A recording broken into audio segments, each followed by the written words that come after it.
We are learning how to be good stewards of this land. Or maybe not good, but better than when we started. We've made mistakes, plenty. We've learned what happens when you dig a trench and the water changes course and has to flow elsewhere or pool. In each of our actions, nature has a response.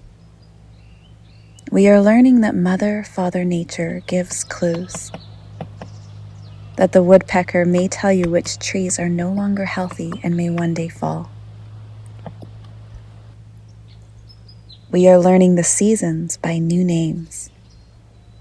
In survival, season of forest fire, season of forage, season of freeze, season of flood.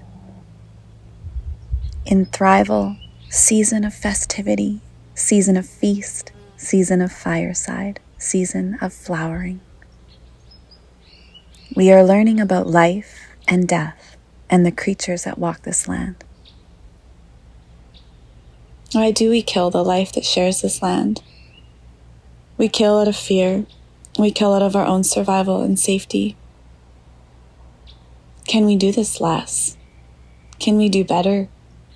Can we be less afraid of the life that doesn't look like us?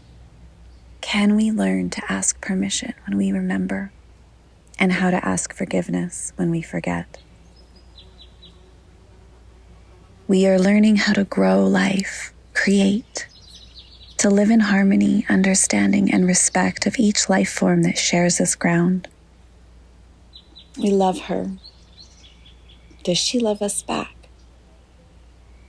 Do the ravens know us? The chipmunks, the bears? Do they fear us?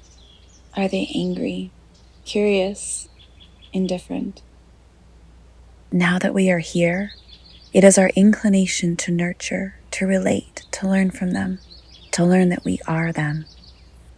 And in helping them, we are helping ourselves from burning, helping ourselves to find spring food and fresh, clean water. It's not only our responsibility and our own survival.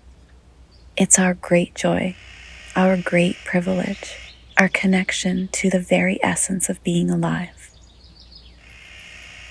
We are learning how to be good stewards of this land. Or maybe not good, but better than we were before.